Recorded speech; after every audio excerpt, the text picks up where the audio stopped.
IDIC38 exam यानी कि insurance industry का सबसे पॉपुलर एग्जाम जो कि एक इंश्योरेंस एजेंट बनने के लिए क्लियर करना मैंडेटरी होता है। तो मैं आपको बताना चाहूंगा कि जेड फंड शाला की NSM 5A mutual fund distributor examination वाली वीडियो सीरीज पर आए शानदार रिस्पॉन्स को देखते हुए अब हमने IDIC38 एग्जाम की वीडियो सीरीज भी लॉन्च की है। इस वीडियो सीरीज में हम IDIC38 exam for life insurance के सभी चैप्टर्स के क्वेश्चन बैंक्स को कवर करेंगे और मॉक टेस्ट भी लेकर आएंगे ताकि आपकी अच्छे से रिवीजन हो सके। मूविंग ऑन, हमारी वीडियोस पर आए शानदार रिस्पांस को देखते हुए हमने एक कॉन्टेस्ट भी लॉन्च किया है जिसमें आप ऐसे 3 लकी विनर्स हमारी वीडियोस को अपने फेसबुक अकाउंट पर शेयर करके 300 रुपए तक के अमेजन वाउचर्स हर हफ्ते जीत सकते हैं। कॉन्टेस्ट डिटेल्स हमने नीचे कमेंट बॉक्स में दी है। आगे बढ़ने से पहले मैं आदित्य बिरला सन लाइफ AMC को भी थैंक यू करना चाहूंगा। आदित्य बिरला सन लाइफ म्यूचुअल फंड हमें इस चैनल जेड फंड शाला के लिए नॉलेज और रिसोर्सेज का सपोर्ट दे रहे हैं। मैं हूं अक्षित गिरोत्रा और आप देख रहे हैं जेड फंड शाला। तो ये जैसा कि हमने पहले भी डिस्कस किया, हम IDIC38 एग्जाम के सभी चैप्टर्स के क्वेश्चंस का कवर करने वाले हैं और आज हम स्पेसिफिकली बात करने वाले हैं चैप्टर 17 यानी कि इंट्रोडक्शन टू हेल्थ इंश्योरेंस के बारे में। आइए स्टार्ट करते हैं हमारे पहले क्वेश्चन से। What does TPA refers to in health insurance? The options are the primary associate, third party associate, third party administrator, third party assistance. इसका राइट आंसर है option C, that is third party administrator. Third party administrator एक middle man यानी कि एक intermediary का role play करता है insurance company, network hospitals और पॉलिसी होल्डर के बीच में। पॉलिसी होल्डर को थर्ड पार्टी एडमिनिस्ट्रेटर को अप्रोच करना पड़ता है जब भी उसे क्लेम रेज करना होता है, जो फिर क्लेम प्रोसेसिंग से लेकर डॉक्यूमेंटेशन का काम करता है। आइए देखते हैं next question. Dash are not authorized to sell insurance but provide administrative services to insurance companies. The options are insurance brokers, third party administrators, insurance web agreements, insurance marketing firms. The right answer is option B यानी कि third party administrator. Third party administrator insurance sell नहीं कर सकते, वो केवल administrative services provide करा सकते हैं।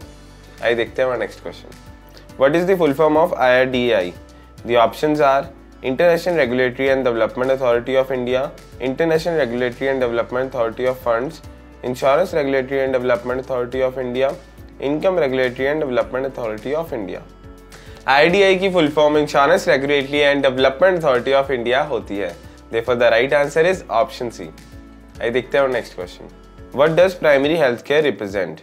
The options are care provided by health professionals who generally do not have first contact, care provided in hospitals, first point of contact for people seeking health care provided by specialized consultative health care.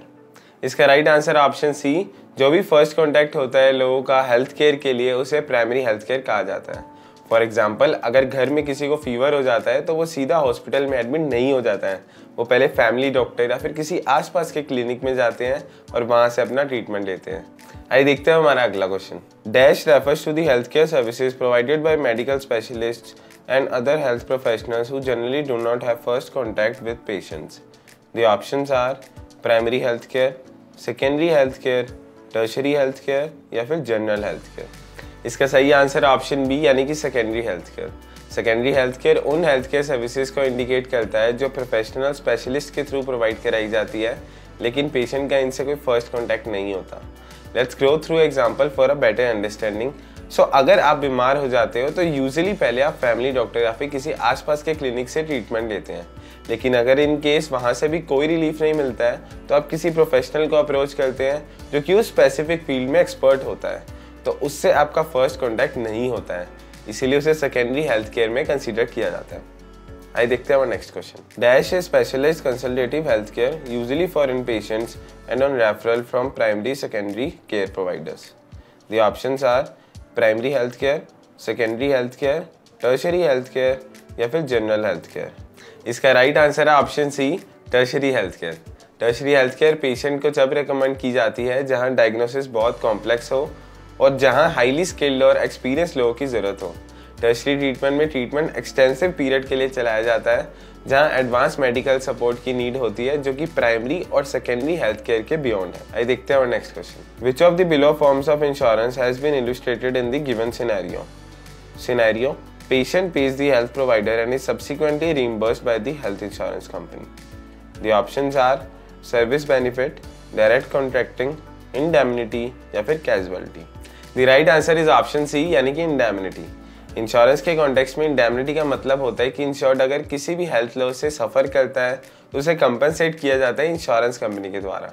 साथ साथ insurer को compensate केवल उन चीज़ों के लिए किया जाता है जो पॉलिसी डॉक्यूमेंट में मेंशन होती हैं। सो अगर हॉस्पिटल नेटवर्क हॉस्पिटल के अंदर आता है तो हो सकता है कि इंश्योरेंस कंपनी डायरेक्ट पे कर दे, और इनके हॉस्पिटल नेटवर्क हॉस्पिटल्स में नहीं आता है तो आपको पहले पे करना पड़ सकता है, लेकिन इंश्योरेंस कंपनी आपको बाद में रीइंबर्स कर देगी। आइए देखते हैं next question. Which of the below risk is handled by health insurance? The options are mortality, morbidity, infinity, serendipity. The right answer is option B, that is morbidity. Morbidity का मतलब होता है ऐसी कंडीशन जिसमें इंश्योर्ड किसी medical condition से सफ़र कर रहा है। देयरफॉर मॉर्बिडिटी ऐसा रिस्क है जो कवर किया जा सकता है हेल्थ इंश्योरेंस के द्वारा। आइए देखते हैं next question. Dash is an insured who undergoes treatment after getting admitted in a hospital. The options are in patient, out patient, day patient या फिर house patient. The right answer is option A, that is in patient. In patient वो person होता है जो पहले hospital में admit किया जाता है ट्रीटमेंट के लिए। आइए देखते हैं next question. Which one stands out as the first standardized health insurance product for individuals and their families launched in India? The options are hospital plus, family health plan, health care या फिर mediclaim. इसका सही answer है option D, that is mediclaim. Mediclaim पहला standardized health insurance product है India में जो कि इंडिविजुअल और उनकी फैमिलीज के लिए लॉन्च किया गया है। मेडिक्लेम को इंडिया में 1986 में लॉन्च किया गया था। आइए देखते हैं हमारा final question. Which of the below statements is true in regards to ESI scheme? The options are all workers earning wages up to ₹15,000 are covered under the contributory scheme. Employer and employer contribute 1.75% and 4.75% of payroll respectively. State government contribute 12.5% of the medical expenses या फिर all of the above. The right answer is option D, that is all of the above. ESI के regards में सारी statement सही हैं। सारे state government employees जो 15,000 तक अर्न करते हैं वो कॉन्ट्रीब्यूटरी स्कीम में कवर किए जाते हैं, जिसमें कि एम्प्लॉयज़ 1.75% और एम्प्लॉयज़ 4.75% कॉन्ट्रीब्यूट करते हैं पेरोल का, और स्टेट गवर्नमेंट लगभग 12.5% कॉन्ट्रीब्यूट करती है मेडिकल एक्सपेंसेस का। सो ये तो थे IIT IC38 एग्जाम के चैप्टर 17 के सबसे मोस्ट इंपॉर्टेंट क्वेश्चंस। अगर आपको इन क्वेश्चंस को लेकर कोई भी डाउट्स या क्वेरीज हो तो आप नीचे दिए गए कमेंट बॉक्स में डाल सकते हैं। इसके अलावा अगर आप IITA मॉक टेस्ट अटैम्प्ट करना चाहते हैं तो आप नीचे दिए गए डिस्क्रिप्शन में लिंक पर क्लिक करके अटैम्प्ट कर सकते हैं। अगर आपको ये वीडियो अच्छी लगी हो तो प्लीज़ लाइक करें और हमारे चैनल को ज़रूर सब्सक्राइब करें ऐसी और भी इंटरेस्टिंग वीडियोस देखने के लिए। जेड फंड्स की बात करूँ, जैसा कि आप में से बहुत से व्यूअर्स ऑलरेडी जानते होंगे, जेड फंड्स एक म्यूचुअल फंड डिस्ट्रीब्यूटर प्लेटफॉर्म है जहां पर आप हमारे साथ जुड़कर अपने क्लाइंट्स को सभी कंपनीज के म्यूचुअल फंड्स अवेल करा सकते हैं और खुद के लिए प्लैटिनम कमीशन रेट्स भी अर्न कर सकते हैं। म्यूचुअल फंड्स ही नहीं बल्कि time to time Zfunds बहुत से यूनिक प्रोडक्ट लेकर आता रहता है, जैसे कि daily SIP, daily interest account, free charge credit line और डिजिटल गोल्ड जैसे। ऑल्सो अगर as a financial advisory business wise बात करूँ तो हम बहुत तेज़ी से अपनी ऑफरिंग्स को बढ़ा रहे हैं, जिसमें कि हम जल्द ही लोन और इंश्योरेंस का बिजनेस में हमारे प्लेटफॉर्म पर लॉन्च करने वाले हैं। यानी कि आप एक ही प्लेटफॉर्म से अपना complete financial advisory business manage कर पाएंगे। So what are you waiting for? अभी हमें व्हाट्सएप करें 7217746224 पर और बने एक स्टार फाइनेंशियल एडवाइजर, या फिर आप हमारी जेड फंड के एडवाइजर आप प्ले स्टोर से भी डाउनलोड कर सकते हैं। ऐप का लिंक हमने नीचे डिस्क्रिप्शन बॉक्स में दिया। Thank you for watching Zed Fund Shala. Mutual fund investments are subject to market risks. Read all scheme related documents carefully.